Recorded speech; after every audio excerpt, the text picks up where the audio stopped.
နောက်တစ်ခုမကြောက်တရားကကြောက်တာဘာကြောင့်ကြောက်တယ်လဲမကြောက်တာဘာကြောင့်မကြောက်တယ်လဲဆိုလူတွေဟာမိမိရဲ့ကိုယ်ကာယပေါ်မှာတွေ့တာမှုတွေများကြတယ်ကိုယ်ခန္ဓာကိုယ်တွေ့တယ်နောက်ဆုံးမှာသူများခန္ဓာတွေ့တယ်ဆိုတာခဏပဲတွေ့ကြတာကိုယ်ပေါ်မှာတွေ့တာတော့ထာဝရ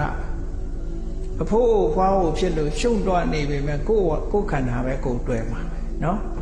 သူများပေါ်မှာတွေ့တာတယ်ဆိုတာတွေ့တာစရာကောင်းတဲ့အချိန်လောက်ပဲတွေ့တာတွေ့တာစရာမကောင်းတာနဲ့မတွေ့တော့ဘူးလူတွေက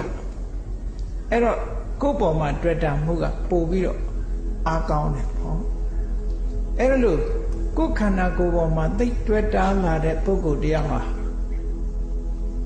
ကောင်းကောင်းအကြောင်းမလားလို့ပြင်းထန်တဲ့ယောဂဝေဒနာတစ်ခုရလာလို့တရားတော်မယ်ဆိုတဲ့အနေအထားရောက်လာလို့ရှိရင်တောကတွေဝင်လာတယ်တောကတွေဝင်လာတယ်မချစ်ခင်တဲ့ຢာတွေထားကြရတော့မယ်နော်ငါခန္ဓာကိုယ်ကြီးကိုငါဆွန့်ပစ်ခဲ့ရတော့မယ်နဲ့ဒီလိုတွေးပြီးတော့တောကတွေဝင်လာပြီးတော့ဝမ်းနဲ့ကြေကွဲမှုတွေဖြစ်ပြီးတရားမှကိုကြောက်တယ်တဲ့ဒါကြောက်တဲ့ပုဂ္ဂိုလ်မကြောက်တဲ့ပုဂ္ဂိုလ်ဆိုတာဘယ်လိုပုဂ္ဂိုလ်တုံးဆိုကိုယ်ခန္ဓာကိုယ်ပေါ်မှာတွေ့တာမှုတွေရှော့ချစင်ကြင်တုံတရားနဲ့ရှော့ချနောက်ဆုံးမှာဘုရားရဲ့ကျင့်စဉ်တစ်ခုကိုကျင့်ပြီးခန္ဓာကိုယ်ကြီးပေါ်မှာလုံးဝတွေ့တာမှုမရှိတဲ့အပြင်ဘလောက်ထိအောင်ကိုယ်ခန္ဓာကိုယ်ရက်ဆက်နိုင်တယ်လဲဆိုရင်နာဟန္တာသောပတောတုံရှာနာဟံပောတိမိဒါနိတငါကမင်းရဲ့ခြေကျွံမဟုတ်ဘူးနော်ဒီကနေ့ကစပြီးမင်းကိုငါမလှုပ်ကြွေးနိုင်ဘူးမင်းကိုလှုပ်ကြွေးခဲ့လို့တဏှာထဲမှာဒုက္ခတွေရောက်ခဲ့လှပြီခန္ဓာကိုယ်ကိုမငဲ့တော့ပဲနဲ့ကိုယ်ခန္ဓာကိုယ်ကိုငါကမင်းကျွံမဟုတ်ဘူးလို့ခန္ဓာကိုယ်ရဲ့ကျွံဟုတ်တယ်လေလောကလူတွေဟာကြည့်နေ့စဉ်နဲ့များလှုပ်ပေးနေရတာ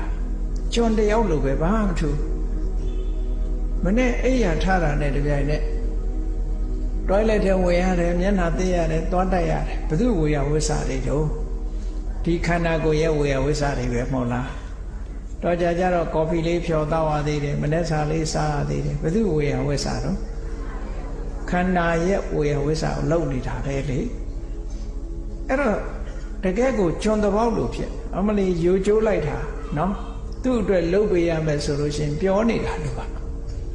ယိုကျိုးနေတာလုံးသမျှဒုက္ခတွေ့သမျှဒုက္ခတွေဟာလေသူနဲ့ပတ်သက်တာတွေကြီးပဲလူတွေကအဲ့ဒါနောက်ထီအောင်